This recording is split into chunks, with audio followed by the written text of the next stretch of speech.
世界万项台拢伫咱台湾新眼界。观众朋友大家晚大家好，我是主持人黄平仁。昨暗时，你敢有关注到青鸟搁再飞出来？立法院修法修甲真激烈，修甲青鸟搁再飞做伙，在野大笔散敌要来拍拉紧，希望调野强好是要到倒一天？咱今仔日是由专家好好来讨论。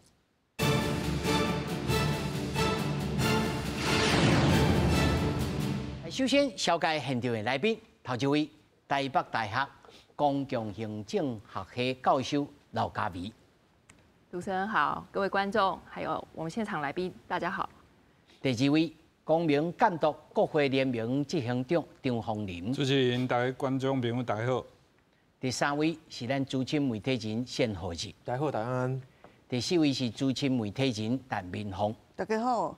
那么咱就继续来关心到公民团体一寡青鸟会去到国民党的党部来抗议，就是因为立法院国民党党团这礼拜这个内政委员会初审通过选罢法修正草案。民进党批评短短3分钟就过关，违法，会议呢无准绳。啊，那明仔议会就会排审这选罢法的修正草案，国民党党团要拼3读通过。不管国民党立会拜二伫内政委员会3分钟初审通过选罢法修正草案，立法院拜3调解协商，拿着继续交手。出委会之后，已经委会。有新法68条，请看一下好不好？就可以。我们法度没理哦。依之前刑事法送院会来处理。今天新法68条，我们有所有的法案都是经过已经协商，可以不协商啊，完毕，没有达成共识，未来就可以交院会处理。公调委，我希望你作为总理院长，我们就看你。我都快搬到中立去了，我真的很中立。好。调解互相拼场另一边，因为民进党立委占组撤台，空旁半一个内政委员会出现空旁，议用选稿会期延长到暗时12点的国民党籍调会，习近平下晡4点总算出现，完成技术路确认，佮宣布继续开会。暗过伫场内行政院秘书长龚明鑫接到电话了后，甲相关官员离开。您是不是可以马上回来？我们现在会议要持续进行。谁请你离开的？不是，你已经什么？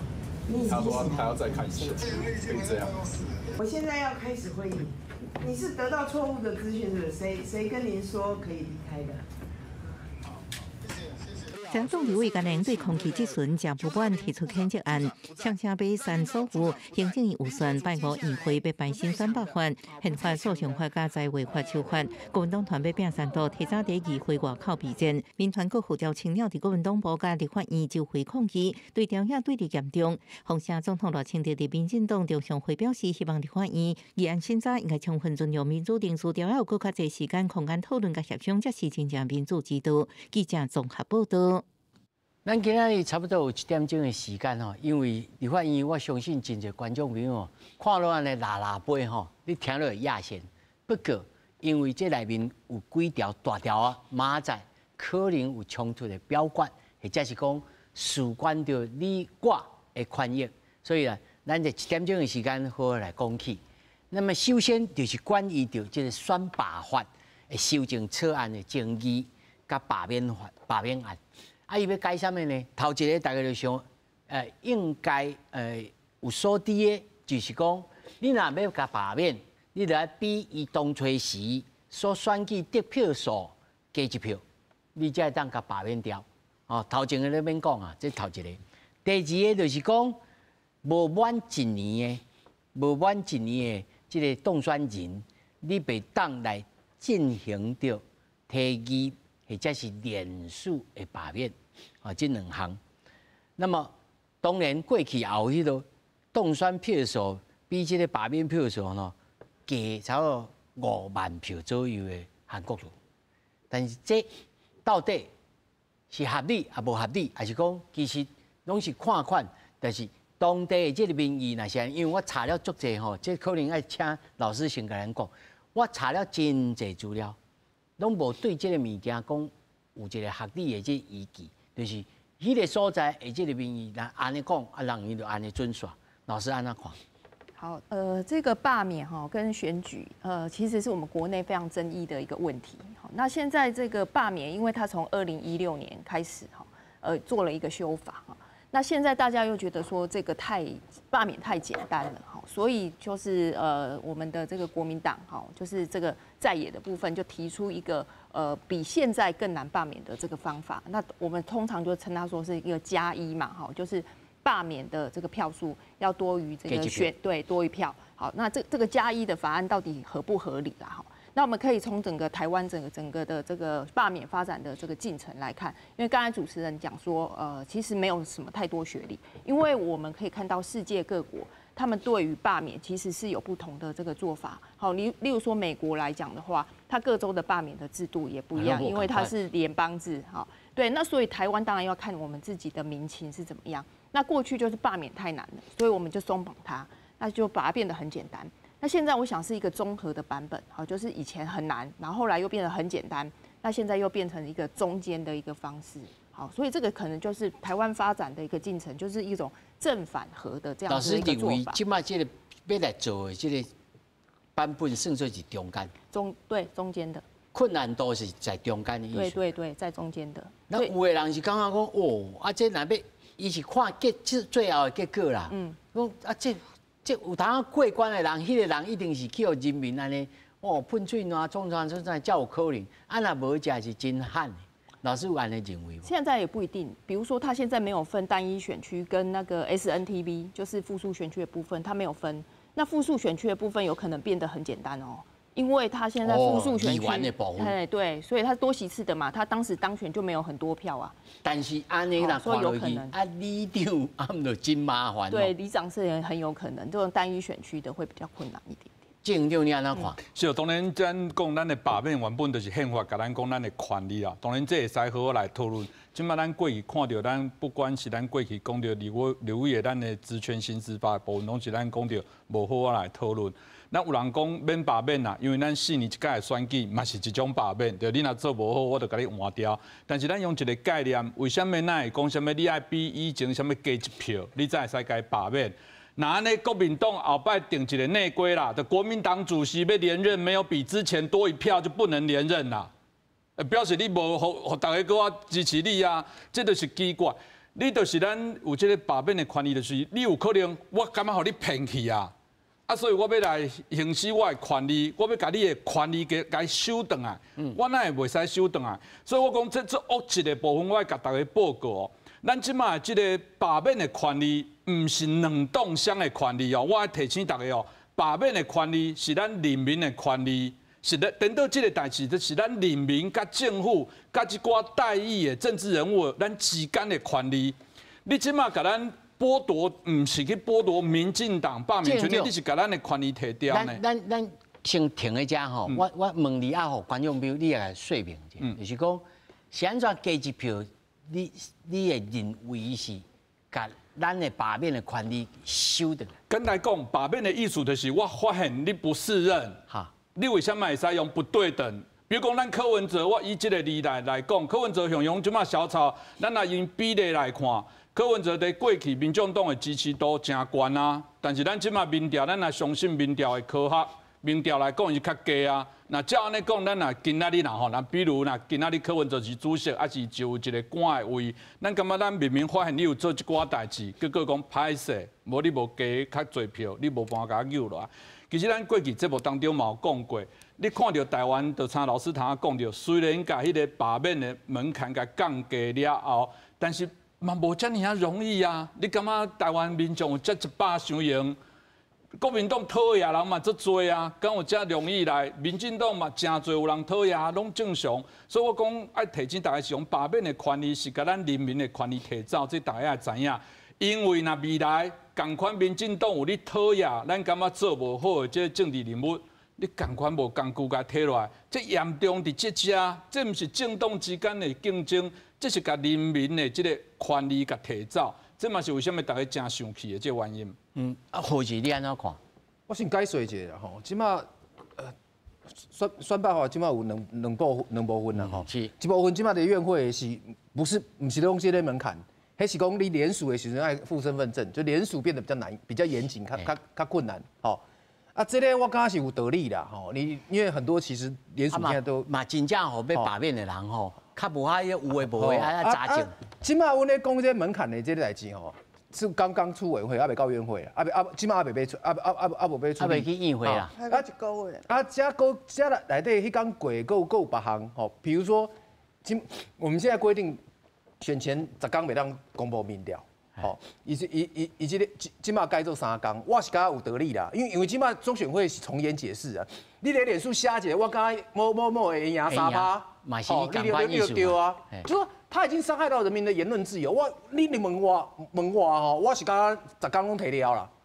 就是这个是早期那个民主没有开化的时候，我们觉得说会影响到人民的判断。起码我们选举选到较久啊，你讲别让公布民调，我感觉实际上是无理啦。这看，过来讲门槛这些代志吼，全世界足侪国家是无罢免制度，吼。足济，我查瑞士，咱讲瑞士就爱罢免的公投，结果伊几个州拢无呢？应该讲多数的国家拢无啦，吼，阮是写咧宪法内底无法度，吼，你就一直在做，即摆问题是讲罢免的，我们原底的罢免的门槛221，吼，你就要1/2投票，投票的人1/2赞成，吼，1/2投票迄门槛伤悬，吼，迄阵拢较伤悬。所以起码该做你1/4，吼，只要1/4同意票多于不同意票，过关，就过关。结果大家讲伤简单，吼，起码我想要改。我讲罢免这物件吼，因为它是一个撤回授权，我来支持你，我看你做不好，我起码不爱支持你。要么无人能证明讲你起码这票原底有支持你无？所以这些门槛吼，全世界拢无一个标准啊，因为你没有办法证明这件事情。是当初是我投你的，我这票要收回来。有可能我迄阵是无投你。所以你讲1/2，你即摆讲1/4伤低，吼，改1/3的道理咧打，吼，30%、40%，你道理咧打，就这一定无法度定一个吼有学历的门槛啦，吼，即摆问题，即摆我感觉即摆，但莫讲我。或是要你主张咧。我来讲吼，即马就是员讲陈柏惟这例嘛，吼，伊11万票当选，7万票人罢免嘛，吼，所以就有人刚讲是讲，你那少数民意去否定我多数，所以即马赞成加1的理由是安尼嘛，吼，那么你问我是不赞成加1啦，因为讲一般来讲哦，选举的吼投票率都应该较悬，罢免投票率较低，是啊，结果你即马讲伊较困难投的，你讲爱。国外票要比较侪。咱来用顶比的这个结束，譬如讲，一般来讲，选举甲罢免的这投票率拢差头几分之几，吼，再来算。不过这个主张的人就讲韩国瑜这例嘛，韩国瑜就是讲当选只有89万票，而罢免有93万票。啊，你回袂完。不过伊这是特例啦，就正常来讲，你的造型是安怎？你罢免这都名存实亡。实在有这个制度，你很困难去达到。你问我是无啥赞成。而且讲，你看即马谢国良的例，甲你讲，其实即马的罢免门槛嘛无较简单呐。哦，真困难了。阮即马选罢法上大的问题咧打，即马是讲你互罢免了，4当你袂当选，搁选同一个选区。好，其实阮即马的罢免上困扰的，真正毋是立委甲议员哦。是基层的里长罢免甲密密麻麻。我讲，里长就老师他讲啊，里长嘛真。今麦就罢免甲密密麻麻啊，因为迄投票率够低嘛，吼我今麦我要1/4的人无对里长来讲无遐困难。系啊，一个里有当1000几个，200票就当啊。所以遐个变甲密密麻麻，而且讲你4党袂当好选，你等于说你把你的对手整个剃掉。这是不合理啦！你问我是讲罢免门槛，你安怎定不要紧？要么4当袂当选这代志，吼，你要提了。我那是多数的民意，搁赞成我，就是我讲不要紧，好你过来，我来跟你换这。就选嘛，我跟你换这。其他国家嘛，真侪是安尼啊。你较理智，你较理智，民风咧，你安怎想？无，我是感觉这改了改来改去，像即下讲提高1/2双1/2，这嘛是足变啊，你知无？你这逐场的选罢免等于是选举啊，所以说这样的标准，我是感觉已经足侪年演变，我是感觉用试用一阵子再说嘛，因为这刚那阵无改无偌久嘛，试用的2016，对啊。所以说，然后你这样用这个所谓的当选票数跟罢免票数来比较，这个是无公平，无公平的基础。你投票的时阵，投票率是大家选的，投票率足悬的啊，所以你就很容易达到迄个门槛嘛。达到迄个投票的时阵，你有很容易达到那个门槛。可是你罢免的时候，你根本用一定要比得票数的时候给一票。问题是，迄当阵的得票率足低啊，因为敢若你一个人你选举还是罢免尔，你要去安怎号召大家来投票，这基础都无共款，所以我可以我觉得可以讨论你要几分之几才算合理都可以，但是你在这个罢免跟这个所谓的得票的东西，你的基础要一样。譬如说我同样是投票投出来，一起大选出来的投票，你就不能够跟单一罢免的选举比在一起，因为你单一的选举本来投票率就很冷啊。你这样，你看每次没有吵起来的时候，你看那个投票率都是只有三峡，你是要让比得票率管呐？这个根本就无公平啊！所以你根本就是说，你这个话定落去，你就等于讲是这个是剥夺是罢免权，大概是安尼讲的意思就是安尼。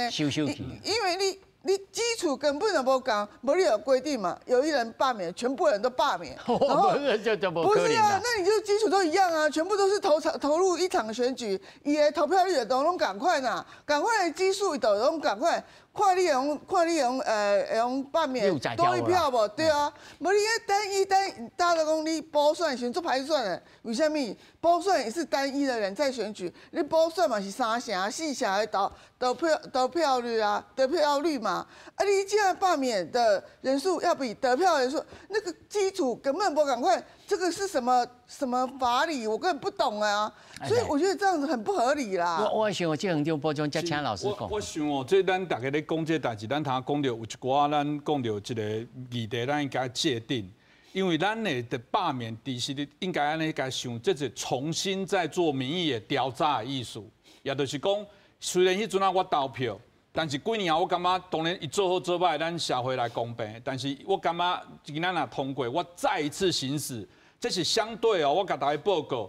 意思就是，咱以谢国良，咱定用即马上新的谢国良案例，人伊冇支持者，人感觉伊袂使落啊，伊就爱徛出来该到休庭，所以那是一次再行使一个重新调查，这有什么要对多一票不多一票？那也是以现金啊，你若多第3年、第4年罢免，各有人过身去的，这你是要安怎算？所以我讲这是足奇怪。啊，当初我讲到里长有啥物密密麻麻，其实根本无。咱看上近的，今年7月。这个景晴里长同意票也不足啊，在7月同样另外一个大里区中市大里区的永隆里长一样同意票未达1/4，咱相信咱台湾民众的智慧好无？你敢这容易种塞人？我感觉这是大家思考来就是，还是爱提醒大家，就讲虽然进前降价修法了后。正是伫咱讲过有在执行的这30场的这个罢免内底，其实是差不多甲一半，也就是讲第一个咱有900几个民代，也不是大家都会被提出的里面被罢免的，基本上可能也一半左右或不到。所以我感觉即卖的这个罢免其实是真合理。啊，若要讲连锁的问题，你就一项一项来讨论。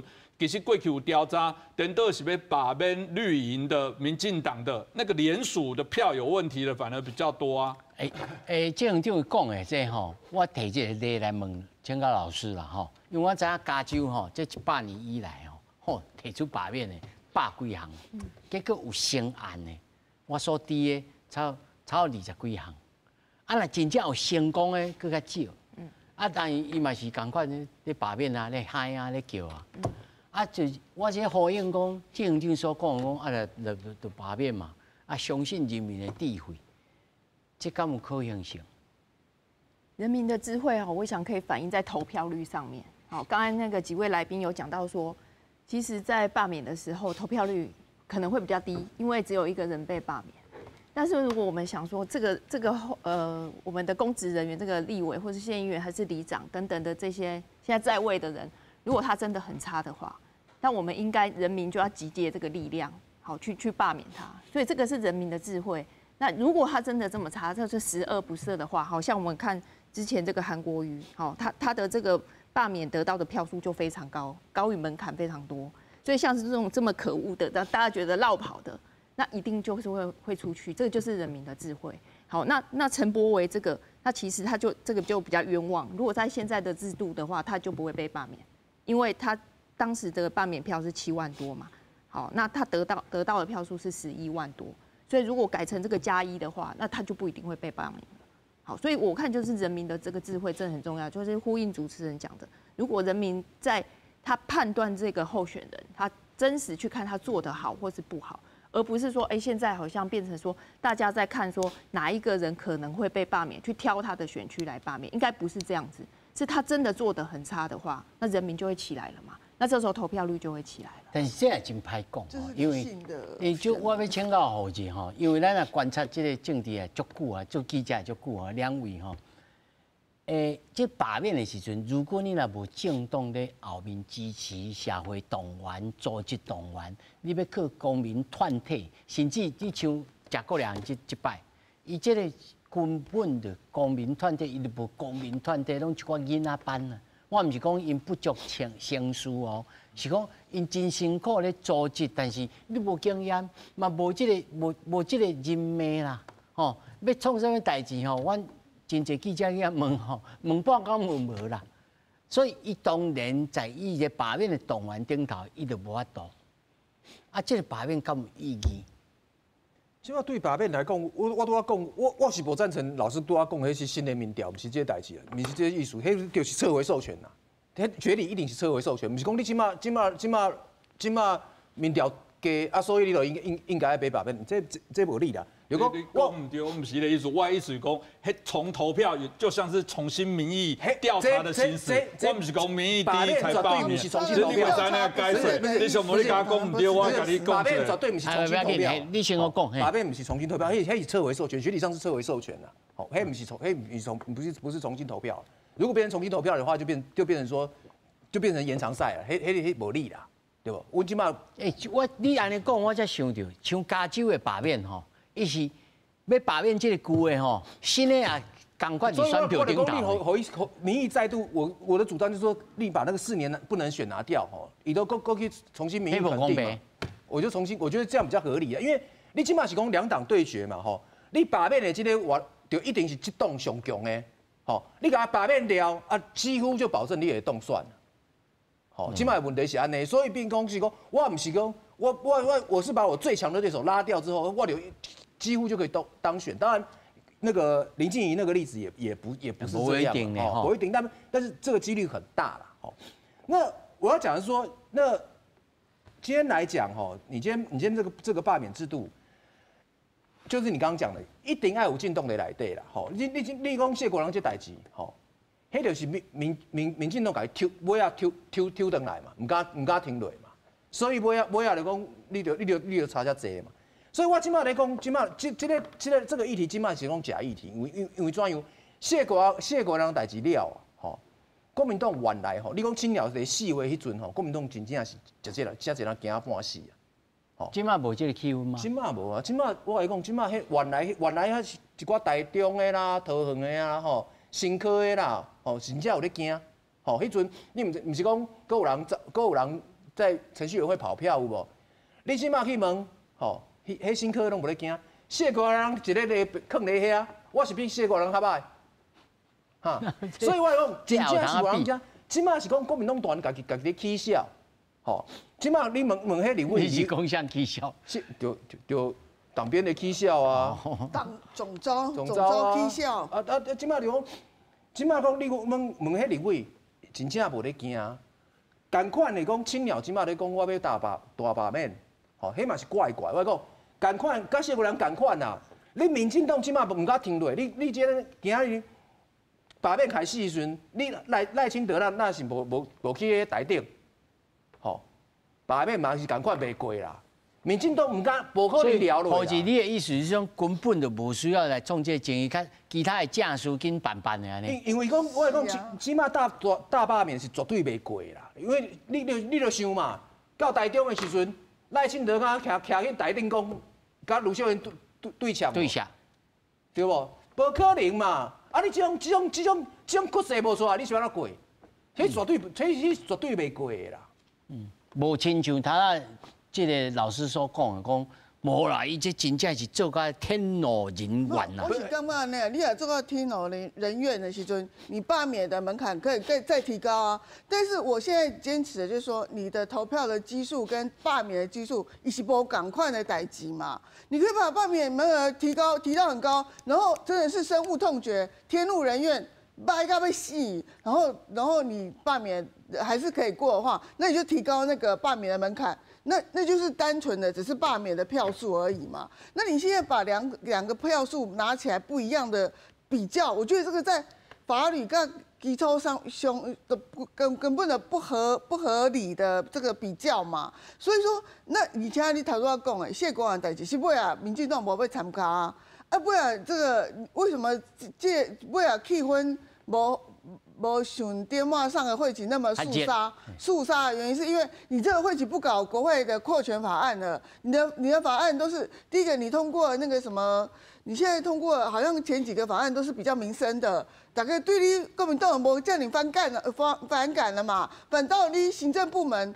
劳动部的代志，大家都反感的啊，所以我觉得这种气氛就是你政党你比赛对人民的好感的比赛嘛，你认为嘛？感觉讲你做的代志实在是天怒人怨的时阵，大家就是要发起罢免啊。但是如果说你这样无你做啥物歹代志，然后呢，另外一边行政部门去做一寡歹代志，这样罢免的时阵，衰是民进党的部分呢。所以这种东西，这种物件都不是无啥物人一定赢一定输的啊。所以民宏你的立场也是讲，这不是重点，这唔通咱们家来补这。这就是无聊嘛！你我跟你讲，你依照很主席的制度啦，蓝的有人会罢免，绿的也有人会被罢免，这个都是靠蓝绿盘在撑的嘛，这有意义吗？起码这总空就是深蓝跟深绿两个对抢的呀。哦，你包括全蓝全绿都不 care 这件事情了。啊，你问我的立场，我是讲吼，就说。罢免这些物件吼，门槛没有合理的门槛呐，好，但是我觉得我刚刚有谢国良例子在那边，现在状况也不是很差啦，好，你看你为什么非要去动它？哦，你说多此一举的艺术了。我讲一下，其实现在最困扰的，刚刚老师有在讲，里长或许很多被否决，但是他很困扰，就是说那种无效的动员啊，社会的摩擦，就说因为他里长提的案子非常非常多，哦，你说有些成案，有些没成案。但是问题是，那种状况其实他现在看到那个对影响的不是我们跟蓝绿几乎没有关系，可是会造成社会上很多不必要的资源的浪费啊。这我无讲意思啊，这罢免是咱的权利，袂叫浪费。那照安尼讲，咱咧讲着，那这个咱讲着，就是该有就要。这是咱的权利，哪会叫浪费？我若感觉你足烂，我起来还是我的权利啊。你有赞成两位所讲，这个时阵莫去叮当这个选罢法。其实我无讲的看法是会惊，那袂惊，为什么下动员令？朱立伦过去拢秘在后壁，唔敢徛出来。这届一届第一会议讲，这三个案咱已经爱过，创下党主席发出来。朱立伦啊，未来佮要做总统，要做大位，伊做这毋是做戆大台，伊真正毋是低迷，所以毋知讲会惊，袂惊怎啊？所以我无遮乐观啦。你若敢继续安尼呛落去，就要看。其实你讲民进党退出，我刚才使讲，大家若回到那时候的记忆，应该是柯文哲救了谢国良，因为迄阵啊所有的政论节目，恁两位尤其是拢应该知影，迄阵啊开的时间拢咧讲这代志较侪嘛。讲这所以无要紧啦，这反正就是对我来讲，这就是民众，这是民众的权利啦。你无应该甲民众啊提走，这是阮的权利。这不管安怎做，这不管国民党、民进党的支持者，这东西你也管理这里面的管理。这种会让这个徛这个立场，这无问题哈。我先解说一下吼，你去看哦，青鸟的4月迄气氛哦，国民党拢唔敢讲话，惊半死，昨甲对呛，对无？迄就我讲，即马无咧惊是安尼。气氛无共款。气氛无共，完全无共款。但是你也是认为讲这得寸一举啊，这卖这另外是讲，另外是讲东西又积起来。啊，另外是讲，我要讲的是说，罢免当然是阮的管理啦，吼。要么讲，就是说你现在的状况是看社会上看到说很多，就是说无效的罢免。你如果说他真的罪大恶极，好，你讲拢有鬼。啊，你现在状况说，因为你门槛，我讲的是里长啦，吼，里长啦，吼，你因为门槛太低。啊，造成实际上没有达成效果，好，或者说那种不必要的摩擦，好，我刚刚这是资源浪费，我不是讲把变这些制度不应该存在，我不是这些意思。来，老师，你有谈到最佳公亲的这个真的是每个人的讲法都有道理啦。我觉得是还回归我们台湾的这个民情来看啦，就是。我觉得还是正反合这样子的一个道理。那当然就是说，明天就要谁来谁去啊？对，因为大家一定会觉得那个太过分，或者这个太过分。那现在就是回到一个中间。那我是觉得这一次的这个讨论，应该还是要纳入那个联署的部分，要有那个身份证的影本，这个是蛮重要的。因为先前其实就是说。你只要签名就可以了，这样真的很简单。然后有很多那种假的联署啊、死人联署那些都有，所以把这个加进去，我觉得也是比以前的部分还要难一点。这甚至程序的部分，对我觉得这个是比较好的。所以我们不是很同意这样的做法。对，民进党嘛同意啊。对啊，这就你不同意讲爱身份证。应该安尼讲，就是讲，当然应该讲，咱理性来讨论要安怎较完备，咱无反对这个代志。但是咱对要另外一种方法去垫高联署的门槛这件事，咱当然有疑虑。我必须要甲大家报告，就是头先啊，老师讲的一寡部分，阮家己有家己朋友咧这户政的体系，咱通常联署了的部分会进户政体系来做这个调查，咱必须要讲，还是有被剔除，联署不够不足。也是讲伫这个部分内底，你要用这增加这些复杂，再增加身份证明的部分，我感觉这是有疑虑的，因为毕竟现在都有很多方。就你咧讲这吼，我才想到呢。美国总统的大选吼，入去投票的人都无咧看 security card something 什么 ID 都无呢，真的呢。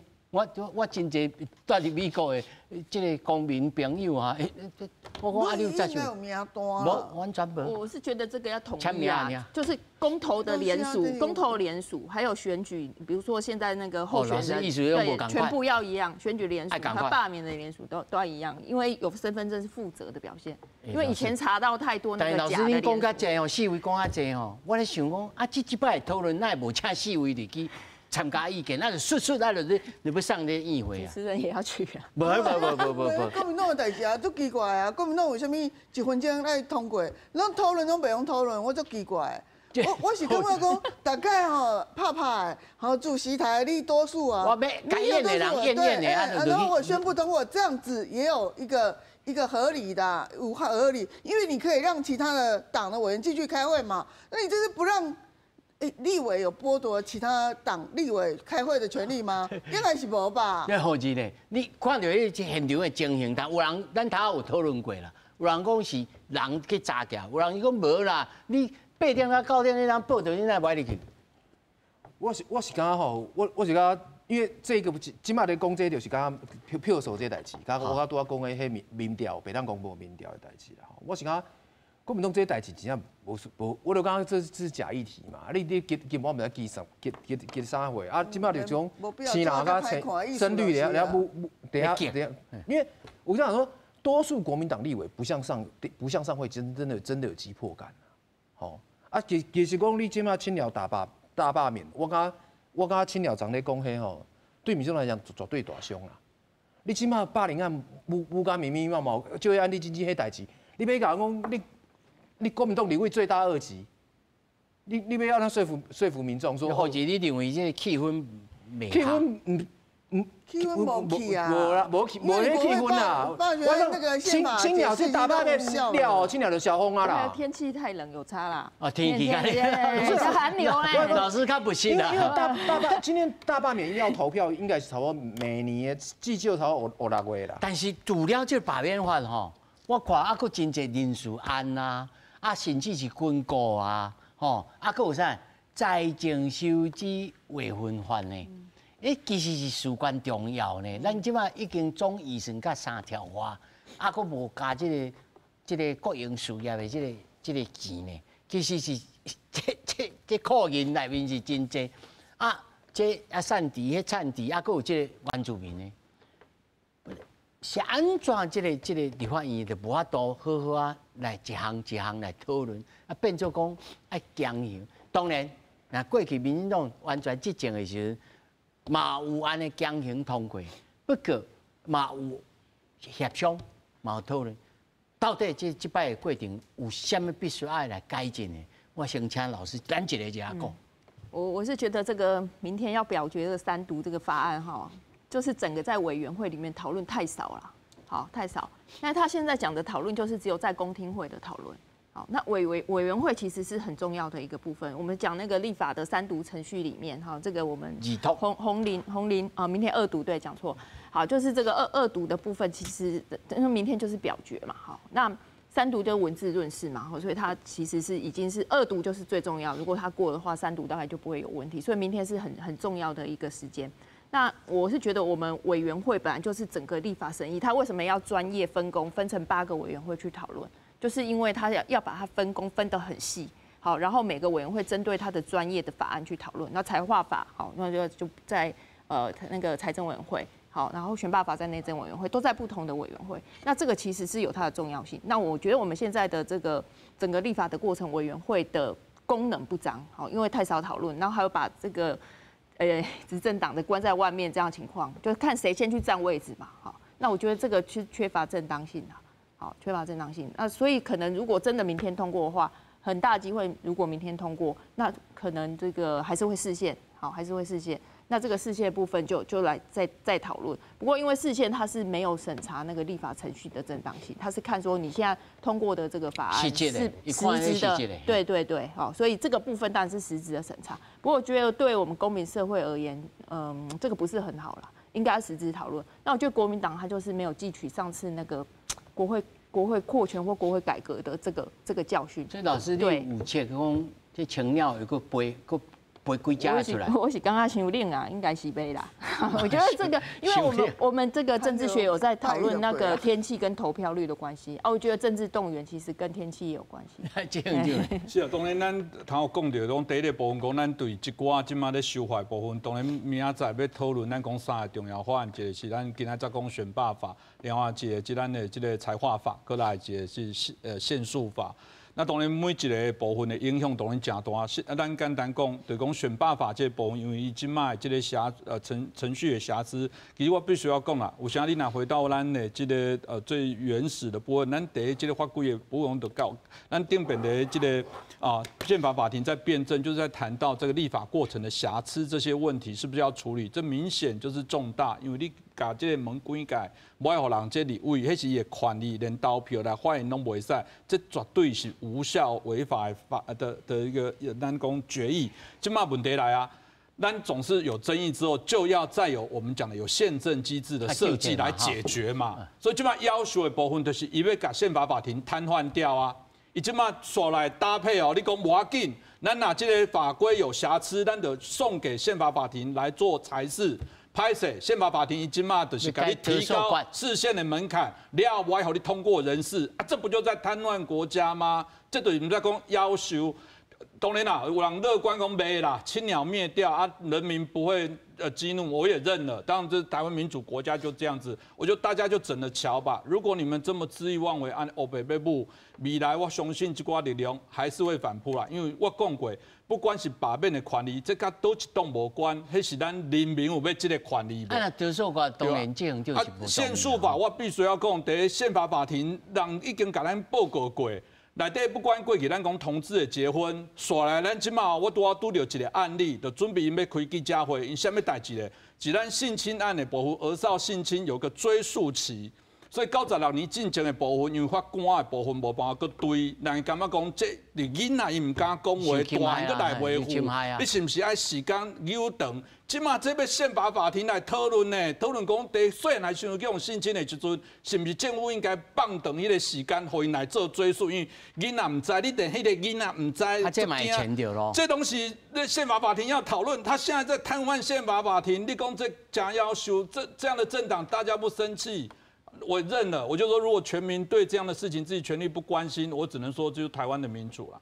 哎，何姐，我看即摆的问题是讲，在野党甲执政党拢无所谓的立法计划。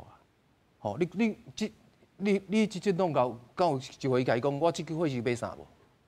无嘛，啊，在野党也是变来变去嘛。开始的时阵，甲我讲，我买这3案。对啊，你无讲你买啥？你讲变成讲，即摆的执政党，逐工讲我这个无爱，迄个无爱，啊无你买啥？你爱提出你执政不是讲我来做官尔，是讲我要做啥？你这会期要倒一项法案，即摆完全无啊！阿扁的时阵有哦，赶快嘲笑下，阿扁时阵有哦，有才有通换嘛，即摆无通换嘛，我就say no了，所以我就逐工在执政党的你认为执政党无通换是谁之过咧？当然是你行政院甲赖清德啊！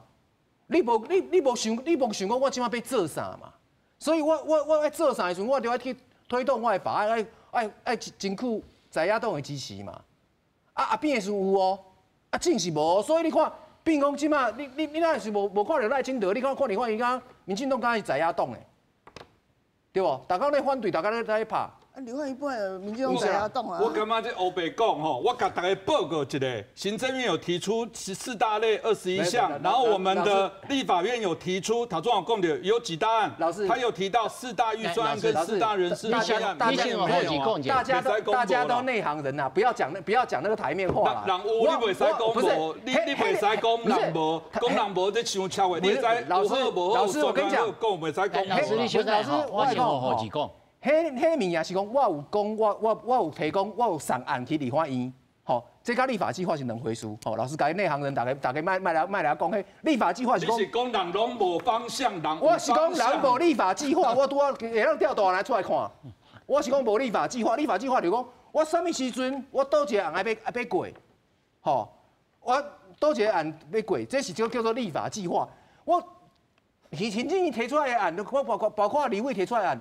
几千条啊，吼，迄毋是讲我提出来就会过，立法计划是讲我即会期，吼，我要倒一条，去说啥物时阵要过，我讲在野党嘛无，吼。我给大家报告一下，优先法案里面有青年儿少多重弱势，包含7年基本法、营养午餐专法、身心障碍权益保障法。我现在有时间和你讲，你来提供拢无方向。优先法案甲立法，我就讲，讲一摆，我讲无立法计划，我毋是讲无方向。什么叫立法计划？老师，你做国会监督这公司我唔知立法计划。来，立法讲你唔知立法计划。立法计划是我们所谓立法计划很简单，我会有优先法案。我的优先法案里面会提出版本，我的里面就会有这些内容。你别再讲人。好来，两位。优先法案最好无过一大堆啦，什么优先法案跟立法计划，老师你不要再骗外行人啦，真的是。两位乱讲，这讲人家都没有，这就来，咱小戴，我不是讲讲人的，这是谎言。老师，我不能说谎啊。我拄我讲的，我是讲两边拢无，我问讲民进党无呢，吼，实际上就是两边拢无嘛。好来。咱两位先定者。你甲我讲倒一条是照民进党的我必须要讲，我替国民党讲话，国民党在开会，阮家己咧做监督，国民党嘛讲伊要做的代志，只是迄阵来讲，伊有优先法案，伊有一寡有优先咧要做的这立法的优先法案就是无。好来，两位小停者，民宏，你也行国会也行真久吼，你讲起来。无，我是感觉讲吼，这个计划什么优先法案、民生法案，当然都是可以提啊。但是问题是，你不能一个镇长提一个会冻结国家宪法法庭的事情，然后你不能够去破坏这个所谓的重大制度的事情，然后都没有经过内政，没有经过委员会的讨论，这才是重点嘛。那其他的那个什么法案，如果是你今天对于行政权来讲，最重要的是推动总预算案。如果你以为宪法法庭只处理你的国会扩权案，你就是没有念过宪法。你还跟我讲你是德国的宪法博士，宪法法庭处理很多的这种民生的。这种什么，譬如说刚才儿童的，还有很多那个人权的，还有很多东西耶。你把它冻结以后，整个国家很多事情都会受到这个很大的冲击耶。所以我觉得就是说，你今天国民党的表现彪横啊，让人家实在是太离谱了。就是你把国家所有的运作，你就把它全部弄在这个所谓政治上面，他冻结你，他把你的这个国会扩权法解释为违宪之后，你就把它当成目标，然后我觉得你很奇怪啊，你就把他所有的这个大法官通否决就好了，你为什么要去冻结这种宪法法庭开会？那你就像韩国那个政变的总统，你们少一个人以后就不能开了嘛？这是很大的事情。然后裁判法你随便乱讨论，根本没有讨论，你一拨就拨6000亿，你叫中央怎么运作？然后民众党也有不同意见，民众党那个黄珊珊也抗议啊。抗议你当然无好好讨论，因为伊的版本是2000亿，不赶快啊！财化这么重要的事情，我告诉你，为什么以前省政府有很多文资馆的发生？我不是说对地方政府的执政没有信心，但是你安钱也是乱用的时阵，就会很多的文资馆发生嘛。所以这个东西都很大的事情，当然这是优先。要讨论的重点嘛，修新会啊，我估计或者一1分钟尔，我老师我就讲财化法这代志啊，吼，这重大的法案吼，行政院哦，你别当讲无无立场，你等你版本等袂来，不过国民党嘛是共款，你校正啊，吼，上尾的版本嘛无出来，这边怎讨论？不过行政院你对这个代志，你一定要有立场，你也当讲我就无爱收，吼。啊，是讲这物件，你还有一个讲，因为从以前到现在，你不爱修啊，伊讲目前都这就是不要修嘛，伊就是不爱修啊，从以前到现在，吼，所有的在野党都认为这个东西应该要修，好，不管是民党在野或者国民党在野都会。好，那你行政院碰到现在人家硬是要修的时候，你还有一个版本来讨论呐，你起码完全无，吼，我两手一摊薄，你要安怎就安怎。这种重大的法案不能够这样，你不能够只是说我不要。你要怎样？这爱有立场。我老讲，这物件说两边吼都没有适当扮演的自己的立场啊。然后角色该执政的当向在野，在野的这样执政，你知道李焕英大概不啊这行嘛？哎，公共行政的老师来讲一下吼，李焕英到底应该安怎好啊开会啊？现在就是打架兼吵架嘛，哈。那我觉得。这次的这3个，就是我们今天节目讨论的这3个法案，哈，跟以前的不太一样。好，因为我觉得2014年那个太阳花学运，它那个是服贸协定嘛，哈，那个议题它是跟中国有关的，好，所以里面夹杂很多我们民众的，不管是对程序正义的看法，后来也加入了这个反中看法。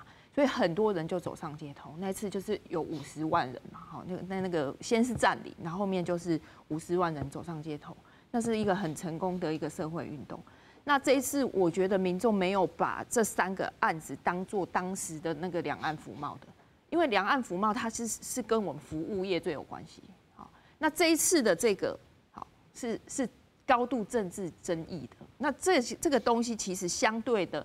离人民的生活稍微是远一点，我们会认为这个是比较政治性的议题，然后跟民生不完全直接相关。其实财化法有，好，可是它现在被包，我是说跟这个太阳花学运比起来，好，那尤其是这个太阳花学运后面呢，后期其实它的那个中国因素就进来了。那我觉得这很容易激起我们民众的一个情绪，因为现在我们在看这个整个政治的发展，其实情绪政治这件事情在里面扮演一个很重要的角色。赞成这3法案，大家民众应该要多关注。我觉得要关心，要关心。啊，如何要关心？除了咱节目来讨论以外，还有其他什么方式？那我们学校要公民教育啊，好，媒体也要做好这个传播啊，好，让大家讨论啊，因为现在媒体很多元嘛，不是只有这种传统媒体、社群媒体，这些都是可以做。但是我等来很实际的哈，老师你安怎看待这个宪法的诉讼法这项代志，应该修到多少关？这个就是代表性的问题嘛。好，如果里面的这个大法官不够的话，那这样解释出来的这个法律，那个释宪条文，我们要接受吗？我觉得我很害怕，因为它是没有代表性。那他这样子释宪之后，为什么他可以代表我们整个国家的司法体系对于这个可能违宪或不会违宪，我们就是要去看他有没有违宪嘛。所以这个代表性我蛮 care 的，好，就是因为有代表性才有正当性嘛。对，所以我会赞成这个方向的这个修法啦。那财划法其实也是一样，因为我们经审以后，这个地方的这个财源就比较是往中央去靠嘛，所以地方的财源就是比较不够嘛。那一些地方建设它就没有办法被落实，所以我觉得这个修法方向也是可以的。好，对。所以老师你赞成今麦国民党提出来这个王立伟所提这个版本嘛？哦，说翁小玲讲的那个，对，我觉得代表性是重要的，对，代表性是重要的，所以我觉得要有一定的大法官才可以去审理那个法律有没有违宪。阮伫走进地的，拢看国会改革法案啊。一般民众看的是啥？看的是废死啊，是废死迄代志吼，一般民众真的非常厌恶大法官。所以这个物件吼，你讲青会会感觉讲一般民众一定是徛伫我家，无一定我来讲，因为废死那个判决让一般民众这是老师讲的警署政敌啦，对，代表性警署政敌啦，哈。来，弟兄就。是，我想阮一寡看法，大家当然来做讨论哦。但是阮当然无赞成翁小玲即马咧做瘫痪咱宪政体制，这是我还是讲这是做恶质的代志。当然，咱民主制度，咱国外是不是有大法官的宪法诉讼做出奇怪的决议？有啊，泰国也有这个大法官做成，因为你叫做有侮辱什么皇室，把这个政党解职掉，拢有。咱不是讲大法官啊，这体制拢有。但是即马咧做是咧做该瘫痪，该机制功能瘫痪。你要到底有多少的人才叫代表？2300万人吗？讨论清楚啦，就好好讨论。我们的要求就是，请你依照规定讨论。民主国家就是我们谈到责任政治，请你把你的论述讲清楚，不要有事情全部推到这个所谓的党团协商，自己在委员会一个屁都不敢放。所以，请你依照程序的正义来走。现在的部分，你人多，你如果有道理。到时候就有蓝鸟什么鸟，管他的是来包围民进党，来跟你相挺啊！民主国家可爱就在这里，人民可以有站出来，另外一边可以站出来，另外一边也可以站出来啊！但请你就按照规定走。如果民进党非常的跋扈，那我想大家就会站出来，同样来反对他，不是也让他下台，政党轮替过吗？这是台湾的可爱。可是我觉得现在在瘫痪台湾的宪政，这是罪大恶极。我觉得这还是要用可恶啦。所以我们当然不会赞成翁小玲去提高这种，如果一边又不通过人事，一边又来瘫痪宪政体制，这个真的就是让台湾的民主倒退，我们绝对不能接受。这样就你是。反对这最后结果还是反对讲这无民主的这。当然他不能通过，明仔当然有时候2读马上就接3读啦。如果下去了，我们就实质的宪政的体制就瘫痪，就无救啊！我就给大家报告，你今仔日咱啊，不是讲你会使搁做啥，搁做讨论。那明仔国民党还是民众党配合来演出，当然啦。目前的部分，当然我们刚刚提到，还是会有这种宪政空窗的部分，怎么再去做解释？但是我觉得这个会造成台湾更大的混乱了。这个安尼出落去啊，这是要让他解救呢？老师，我想和老师讲一下。我看这个大法官的人选很有必要，可能会要重提。现在赖总统可能要思考这个问题啦，因为现在就是说会瘫痪。警署政敌。对，然后还有就是说，现在整个我们的国会行政跟立法部门为什么会运作成这个样子？哈，我想就是现在一个结构性的问题，就是一个双少数的总统啦。因为他本身自己是少数总统，那他的国会就是民进党也是一个少数，所以我们说这个叫双少数的一个结构。好，那3党不过半。所以这个总统一定要让出一些权利，好，这样子跟在野党才有这个共治法国的这种左右共治，我们也有蓝绿共治的这种可能性，要去思考一下，这是赖总统很大的课题。洪志，你讲1分钟，我后面讲哦。我讲的啦，限速法这些物件，我也赞成讲，它的确会造成短时间造成一个僵局。要不过，因为你大法官民众对你太不满意嘛，起码我来讲，这条轨台讲修。就要找你大法官生效嘛？好，你讲烧死8个家人的那一个，好，一般民众就是讲你只要惩罚你大法官了。所以这个状况来讲，你说这个当下的民意会站在哪里？我刚讲歹讲，要么我赞成老朱我讲的，你起码赖清德被解决这个僵局，好，是你要重提那个7个人，你那7个人能不能提得过来去改，提掉水亏，问题就解决。我说废死不废死，还是一个议题。好，大法官做出这样子，有人同意，有人不同意。但是你跟所谓瘫痪整个宪法法庭的运作，那是2回事。你废死不同意，你还可以提其他的事先案去把它反过来嘛。现在不是这个有这个法务部就是说，这个他不同意所有的省级，通通可以要同意死刑才能够判吗？这都是一种反制的这个东西，但是你比方说所有的宪法法庭的运作通通停止，通通停止之后，人民的权利，人民的权利只有这个什么废死吗？人民的权利有人权部分很多东西关系到，譬如说你要不要登报道歉啊，这个是释宪案呐，这是释宪案，然后你这个什么法规怎么样，是不是有违反人权？这个是很多生活上面都牵扯到宪法的权利耶，所以说我同意，就是说你不要过这个法，但是你可以把全部的大法官全部否决重提，我也觉得这是大法官的人选。不好啦，因为我觉得说，你既然你像你这次的这个考试院副院长，你就有提蓝营的人嘛，所以这个考试院的就直接插节嘛。但是你这大法官，我坦白讲，你这个譬如说廖福特这个大法官好了，大家对廖福特平常印象也不错，但是他什么？